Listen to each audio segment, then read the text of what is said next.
দর্শক, শুরুতেই জানিয়ে দিব সংবাদ শিরোনাম। শুরুতেই জানিয়ে দিব বিএনপি গণতন্ত্রের কথা বলে বলে ১৭ বছর রাজনীতি করেছে, এখন ক্ষমতায় বসেই গণতন্ত্রকে হত্যা করছে আসিফ মাহমুদ। বিস্তারিত থাকছে প্রতিবেদনে। আরও জানিয়ে দিব দেশকে ধ্বংসস্তূপ থেকে টেনে তোলাই বিএনপির নতুন চ্যালেঞ্জ, মির্জা ফখরুল। বিস্তারিত থাকছে প্রতিবেদনে। এদিকে যুক্তরাষ্ট্রের সঙ্গে বাণিজ্য চুক্তি বাতিলের দাবিতে ঢাবিতে মশাল মিছিল। বিস্তারিত থাকছে প্রতিবেদনে। আরও জানিয়ে দিব বিদেশে থেকেও সক্রিয় শেখ হাসিনা, নজরে দেশের রাজনীতি। ৭২ ঘণ্টার সময়সীমা দিলেন শেখ হাসিনা, আলোচনায় তারেক রহমান। বিস্তারিত থাকছে প্রতিবেদনে। আরও জানিয়ে দিব বিপুল জনশক্তির সমর্থনে ঘুরে দাঁড়াচ্ছে আওয়ামী লীগ। বিস্তারিত থাকছে প্রতিবেদনে। এদিকে আওয়ামী লীগের পুনরাগমনের আভাসে বদলাচ্ছে রাজনৈতিক সমীকরণ। বিস্তারিত থাকছে প্রতিবেদনে। আরও জানিয়ে দিব ইরানের দেওয়া প্রস্তাব প্রত্যাখ্যান ট্রাম্পের। বিস্তারিত থাকছে প্রতিবেদনে। এদিকে ইরানের ইউরেনিয়াম অপসারণ না হওয়া পর্যন্ত যুদ্ধ চলবে, নেতানিয়াহু। বিস্তারিত থাকছে প্রতিবেদনে।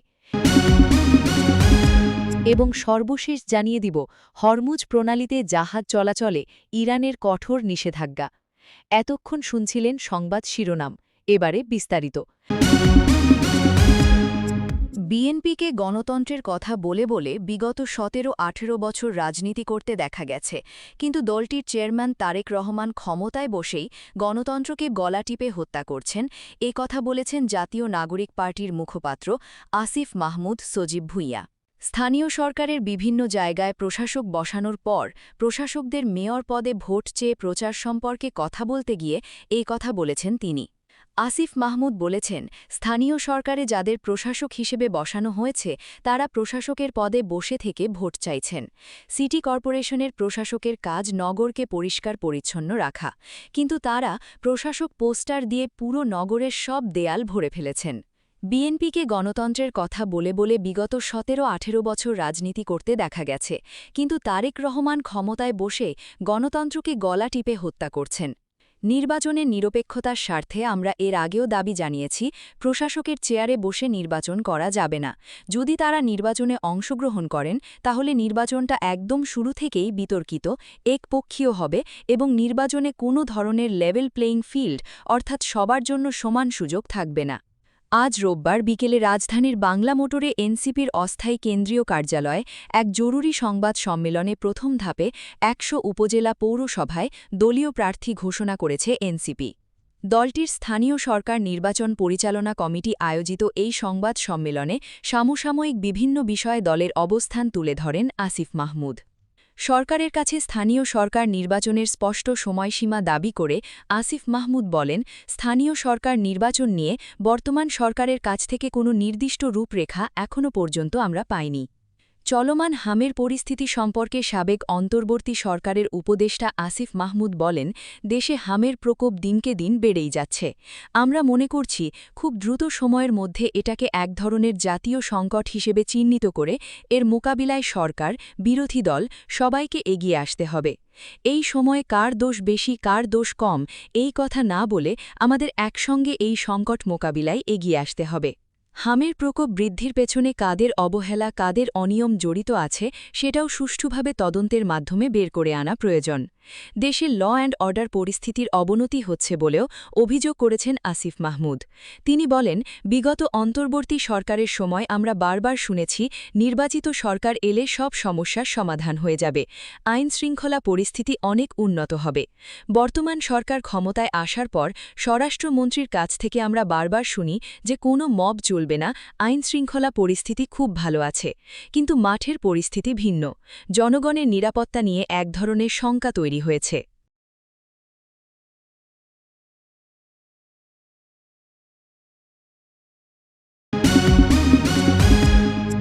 বিএনপি মহাসচিব মির্জা ফখরুল ইসলাম আলমগীর বলেছেন, দেশকে ধ্বংসস্তূপ থেকে টেনে তুলে পুনর্গঠন করাই এখন বিএনপি সরকারের নতুন চ্যালেঞ্জ। তিনি বলেন, আজ আমাদের সামনে অনেক বড় চ্যালেঞ্জ। আমরা একটি ধ্বংসস্তূপের মধ্য থেকে সরকারে এসেছি। যেদিকে তাকাবেন সেদিকে শুনবেন নাই নাই নাই। আসলে অবস্থাটা তাই। এই ধ্বংসস্তূপ থেকে জেগে ওঠা, টেনে তোলা দলকে শুধু নয়, সরকারকে ও রাষ্ট্রকে। এটাই আমাদের সামনের নতুন চ্যালেঞ্জ। আজ শনিবার সকালে রাজধানীর কৃষিবিদ ইনস্টিটিউশনে বিএনপি, যুবদল, স্বেচ্ছাসেবক দল ও ছাত্রদলের জেলা নেতাদের সঙ্গে মতবিনিময় সভায় তিনি একথা বলেন। মির্জা ফখরুল বলেন, আপনারা বড় রকমের যুদ্ধ শেষ করে এসেছেন। সেই যুদ্ধ হচ্ছে দেশের মানুষকে রক্ষা করার, দেশকে রক্ষা করার এবং গণতন্ত্রকে রক্ষা করার। সেই যুদ্ধে আপনারা জয়ী হয়েছেন। সংসদে আমরা সংখ্যাগরিষ্ঠতা লাভ করেছি। আমরা সরকার গঠন করতে সক্ষম হয়েছি আমাদের নেতা তারেক রহমানের নেতৃত্বে। দলের নেতাকর্মীদের উদ্দেশ্যে মির্জা ফখরুল বলেন, আপনাদের কাছে বিনীত অনুরোধ থাকবে যে আমরা তার এই নেতৃত্ব, দলের নেতাকর্মীদের আত্মত্যাগ এসব স্মরণ করে দলকে আরও সুসংগঠিত করি। তৃণমূল পর্যায়ে সব মানুষের কাছে আমাদের দলের যে কাজগুলো হচ্ছে সেগুলো পৌঁছে দিই এবং একটি যোগসূত্র রক্ষা করি। সকাল 11:15টায় ফার্মগেটে কৃষিবিদ ইনস্টিটিউশনে অনুষ্ঠিত এ মতবিনিময় সভা শুরু হয়। সেখানে প্রধান অতিথি হিসেবে বক্তব্য দেন দলের চেয়ারম্যান ও প্রধানমন্ত্রী তারেক রহমান। দলের সিনিয়র যুগ্ম মহাসচিব রুহুল কবির রিজভী আহমেদের সভাপতিত্বে সভায় বিএনপির স্থায়ী কমিটির সদস্য খন্দকার মোশাররফ হোসেন, আব্দুল মঈন খান, আমির খসরু মাহমুদ চৌধুরী, সালাহুদ্দিন আহমদ, ইকবাল হাসান মাহমুদ টুকু, সেলিমা রহমান ও এজেডএম জাহিদ হোসেন উপস্থিত ছিলেন। যুক্তরাষ্ট্রের সঙ্গে সাবেক অন্তর্বর্তী সরকারের প্রধান উপদেষ্টা মোহাম্মদ ইউনূসের করা বাণিজ্য চুক্তিকে দেশবিরোধী আখ্যা দিয়ে তা বাতিলের দাবিতে ঢাকা বিশ্ববিদ্যালয়ে মশাল মিছিল করেছে গণতান্ত্রিক ছাত্রজোট। বিশ্ববিদ্যালয়ের টিএসসি এলাকা থেকে গতকাল শুক্রবার রাতে মিছিলটি শুরু হয়। পরে ভিসি চত্বর, হল পাড়া হয়ে রাজু ভাস্কর্যের পাদদেশে গিয়ে সংক্ষিপ্ত সমাবেশের মাধ্যমে মিছিল শেষ হয়। মিছিলে অংশ নেওয়া নেতাকর্মীরা বাণিজ্য চুক্তি বাতিল করো, দুনিয়ার মজদুর এক হও, লড়াই করো, লড়াই হবে একসাথে মার্কিনীদের বিরুদ্ধে সহ বিভিন্ন স্লোগান দেন। সমাবেশে গণতান্ত্রিক ছাত্রজোটের সমন্বয়ক ও বিপ্লবী ছাত্র মৈত্রীর সাধারণ সম্পাদক জাবির আহমেদ জুবেলের সভাপতিত্বে বিভিন্ন ছাত্র ও প্রগতিশীল সংগঠনের নেতারা বক্তব্য দেন। সঞ্চালনা করেন সমাজতান্ত্রিক ছাত্রফ্রন্টের সাধারণ সম্পাদক রাফিকুজ্জামান ফরিদ। বক্তারা অভিযোগ করেন, যুক্তরাষ্ট্রের সঙ্গে করা বাণিজ্য চুক্তিটি দেশের স্বার্থবিরোধী এবং এতে সাধারণ মানুষের অর্থনৈতিক ক্ষতি হবে। তারা দ্রুত এটি বাতিলের দাবি জানান। সমাবেশে সংহতি জানিয়ে লেখক ও গবেষক মাহা মির্জা বলেন, চুক্তির শর্তগুলো বাংলাদেশের শিল্প, কৃষি ও ব্যবসার জন্য হুমকি হতে পারে। পাহাড়ি ছাত্র পরিষদের কেন্দ্রীয় সভাপতি সমর চাকমা চুক্তিটিকে দেশ বিক্রির চুক্তি বলে অভিহিত করেন। সমাজতান্ত্রিক ছাত্র ফ্রন্টের সাধারণ সম্পাদক রাফিকুজ্জামান ফরিদ বলেন, এটি কোনো চুক্তি নয়, বরং একটি আদেশনামা। আরও বক্তব্য দেন বিপ্লবী ছাত্র যুব আন্দোলনের অনুরাভ আশরাফ, গণতান্ত্রিক ছাত্র কাউন্সিলের সাধারণ সম্পাদক ফাহিম আহমেদ। দেশের রাজনৈতিক অঙ্গনে আবারও আলোচনায় শেখ হাসিনা। বিভিন্ন রাজনৈতিক মহল ও সামাজিক যোগাযোগ মাধ্যমে দাবি করা হচ্ছে, বিদেশে অবস্থান করেও তিনি দেশের সাম্প্রতিক রাজনৈতিক পরিস্থিতি নিবিড়ভাবে পর্যবেক্ষণ করছেন এবং দলীয় কার্যক্রমের খোঁজ খবর রাখছেন। তবে এই বিষয়ে বাংলাদেশ আওয়ামী লীগের পক্ষ থেকে আনুষ্ঠানিকভাবে বিস্তারিত কোনো বক্তব্য পাওয়া যায়নি। ফলে বিষয়টি এখনও মূলত রাজনৈতিক আলোচনা ও গুঞ্জনের পর্যায়েই রয়েছে। রাজনৈতিক বিশ্লেষকদের মতে, বড় রাজনৈতিক নেতারা দেশের বাইরে থাকলেও নিজ দলের সাংগঠনিক কার্যক্রম ও রাজনৈতিক পরিস্থিতি সম্পর্কে নিয়মিত অবগত থাকেন, এটি অস্বাভাবিক নয়। বিশেষ করে গুরুত্বপূর্ণ রাজনৈতিক পরিবর্তন, নির্বাচন বা আন্দোলনের সময় এই ধরনের যোগাযোগ আরও বাড়তে পারে। সাম্প্রতিক সময়ে আওয়ামী লীগের বিভিন্ন সাংগঠনিক কর্মসূচি, তৃণমূল পর্যায়ের তৎপরতা এবং স্থানীয় নির্বাচনকে ঘিরে দলীয় সক্রিয়তা বাড়ায় শেখ হাসিনাকে ঘিরে আলোচনা আরও জোরালো হয়েছে। দলীয় ঘনিষ্ঠ কিছু মহল দাবি করছে তিনি নিয়মিত নেতাকর্মীদের সঙ্গে যোগাযোগ রাখছেন এবং রাজনৈতিক পরিস্থিতি পর্যবেক্ষণ করছেন। তবে এসব দাবি স্বাধীনভাবে যাচাই করা সম্ভব হয়নি। অন্যদিকে বাংলাদেশ জাতীয়তাবাদী দল সহ বিরোধী রাজনৈতিক মহল এই আলোচনাকে রাজনৈতিক প্রচারণার অংশ হিসেবে দেখছে। তাদের মতে যাচাই ছাড়া এ ধরনের তথ্য প্রচার রাজনৈতিক বিভ্রান্তি তৈরি করতে পারে। সাধারণ মানুষের মধ্যেও বিষয়টি নিয়ে কৌতূহল দেখা গেছে। কেউ মনে করছেন শেখ হাসিনার রাজনৈতিক অভিজ্ঞতা ও দীর্ঘদিনের নেতৃত্বের কারণে তাকে ঘিরে এমন আলোচনা স্বাভাবিক। আবার কেউ এটিকে অতিরঞ্জিত রাজনৈতিক প্রচারণা হিসেবেই দেখছেন। বিশেষজ্ঞরা বলছেন, বর্তমান সময়ে সামাজিক যোগাযোগ মাধ্যমে নানা ধরনের রাজনৈতিক গুঞ্জন দ্রুত ছড়িয়ে পড়ে। তাই কোনো তথ্যকে সত্য হিসেবে গ্রহণ করার আগে নির্ভরযোগ্য সূত্র ও আনুষ্ঠানিক বক্তব্য যাচাই করা জরুরি। সবশেষে বলা যায়, বিদেশে থেকেও শেখ হাসিনার দেশের রাজনীতিতে সক্রিয় ভূমিকা নিয়ে আলোচনা বাড়লেও এই বিষয়ে আনুষ্ঠানিক ও নির্ভরযোগ্য তথ্য এখনও সীমিত। ফলে বিষয়টি নিয়ে সতর্ক ও ৭২ ঘণ্টার সময়সীমা নিয়ে শেখ হাসিনা এবং তারেক রহমানকে ঘিরে সামাজিক যোগাযোগ মাধ্যম ও রাজনৈতিক মহলে নতুন আলোচনা শুরু হয়েছে। বিভিন্ন অনলাইন পোস্টে দাবি করা হচ্ছে শেখ হাসিনা নাকি কোনো বিষয়ে সময়সীমা নির্ধারণ করে বার্তা দিয়েছেন। তবে এখন পর্যন্ত এ ধরনের দাবির পক্ষে কোনো আনুষ্ঠানিক ও নির্ভরযোগ্য তথ্য পাওয়া যায়নি। বাংলাদেশ আওয়ামী লীগ কিংবা অন্য কোনো নির্ভরযোগ্য রাজনৈতিক সূত্র থেকেও ৭২ ঘণ্টার সময়সীমা নিয়ে স্পষ্ট বক্তব্য আসেনি।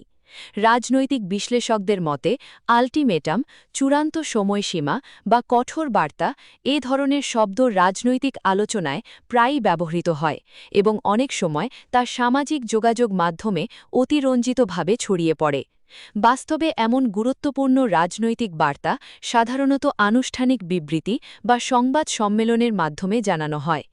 অন্যদিকে বাংলাদেশ জাতীয়তাবাদী দল ঘনিষ্ঠ মহল এই দাবিকে ভিত্তিহীন বলে উল্লেখ করছে। তাদের মতে যাচাই ছাড়া এমন তথ্য প্রচার রাজনৈতিক উত্তেজনা বাড়াতে পারে। বিশেষজ্ঞরা বলছেন, বর্তমান রাজনৈতিক পরিস্থিতিতে গুজব ও অনিশ্চিত তথ্য দ্রুত ছড়িয়ে পড়ছে। তাই যে কোনো সংবেদনশীল রাজনৈতিক দাবি গ্রহণের আগে নির্ভরযোগ্য সূত্র থেকে যাচাই করা জরুরি। সাধারণ মানুষের মধ্যেও এ নিয়ে কৌতূহল দেখা গেছে। কেউ এটিকে সম্ভাব্য রাজনৈতিক কৌশলের ইঙ্গিত হিসেবে দেখছেন, আবার কেউ মনে করছেন এটি কেবল অনলাইন গুঞ্জন। সবশেষে বলা যায়, ৭২ ঘণ্টার সময়সীমা নিয়ে শেখ হাসিনা ও তারেক রহমানকে ঘিরে যে আলোচনা চলছে তার কোনো আনুষ্ঠানিক নিশ্চিতকরণ এখনও পাওয়া যায়নি। ফলে বিষয়টি সতর্কতার সঙ্গে মূল্যায়ন করার পরামর্শ দিচ্ছেন বিশ্লেষকরা।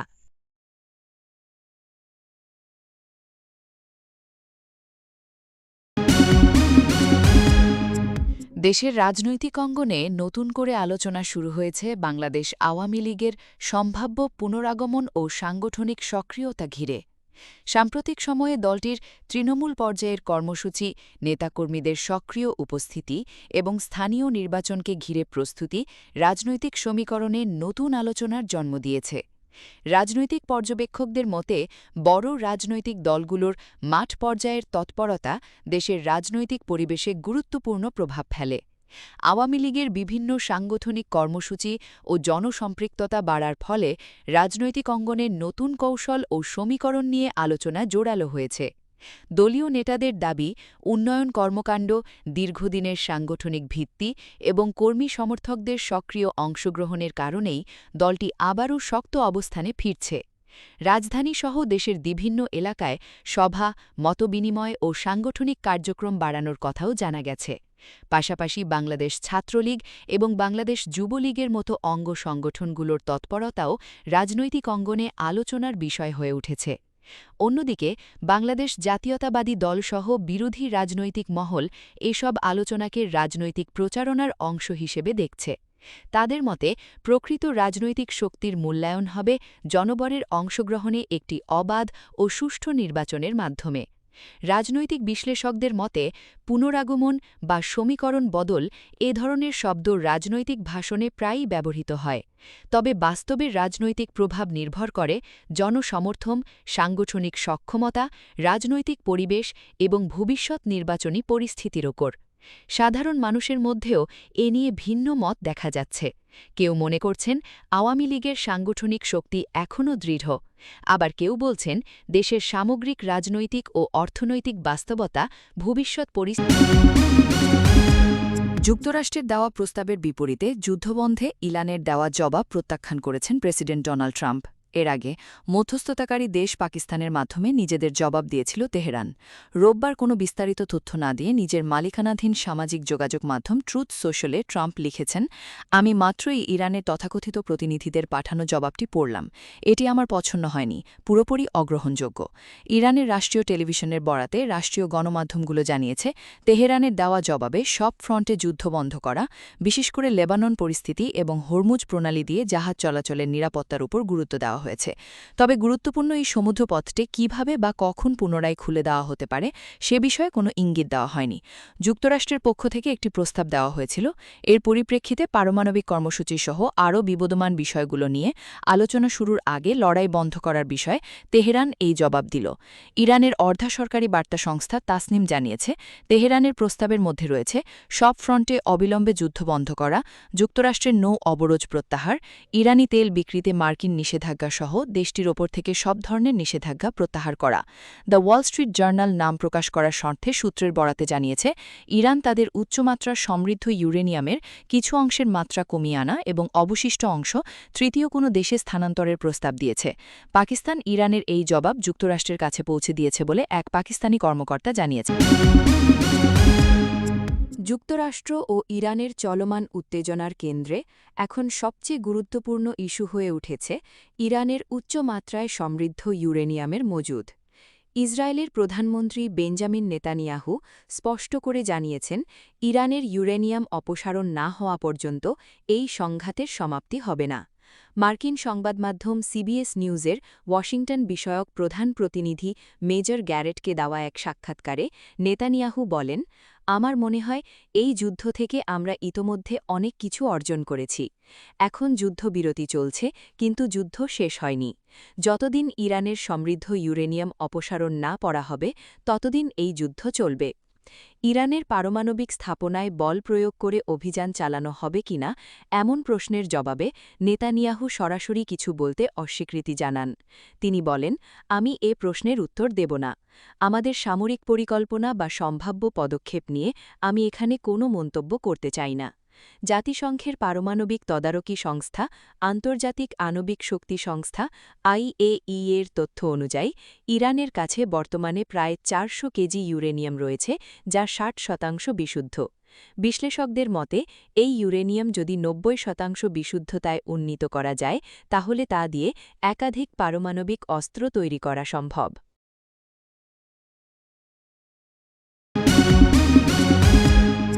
হরমুজ প্রণালী দিয়ে জাহাজ চলাচলের ক্ষেত্রে কঠোর অবস্থান নিয়েছে ইরান। দেশটির সেনাবাহিনীর মুখপাত্র ব্রিগেডিয়ার জেনারেল আমির আক্রামিনিয়া সতর্ক করে বলেছেন, যেসব দেশ যুক্তরাষ্ট্রকে সমর্থন করে ইরানের ওপর নিষেধাজ্ঞা কার্যকর করছে, তাদের জাহাজ এই কৌশলগত জলপথ অতিক্রমের সময় সমস্যার মুখে পড়বে। রোববার 10 মে ইরানের রাষ্ট্রীয় গণমাধ্যমে প্রকাশিত এক বক্তব্যে তিনি এই হুঁশিয়ারি দেন।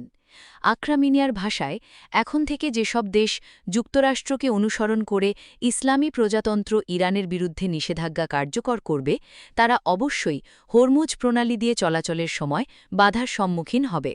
তিনি আরও দাবি করেন, ইরান বর্তমানে হরমুজ প্রণালীর ওপর পূর্ণ সার্বভৌম নিয়ন্ত্রণ প্রয়োগ করছে। তার মতে, যুক্তরাষ্ট্র ও ইসরায়েলের সঙ্গে চলমান উত্তেজনা ইরানকে এই গুরুত্বপূর্ণ জলপথে কঠোর অবস্থান নিতে বাধ্য করেছে। এখন থেকে প্রণালী অতিক্রম করতে ইচ্ছুক যে কোনো জাহাজকে ইরানের সঙ্গে সমন্বয় করে চলতে হবে। তেহরান বলছে, এই নতুন নীতি তাদের কৌশলগত ও অর্থনৈতিক স্বার্থ রক্ষায় ভূমিকা রাখবে। তবে আন্তর্জাতিক বিশ্লেষকদের আশঙ্কা, এই পদক্ষেপ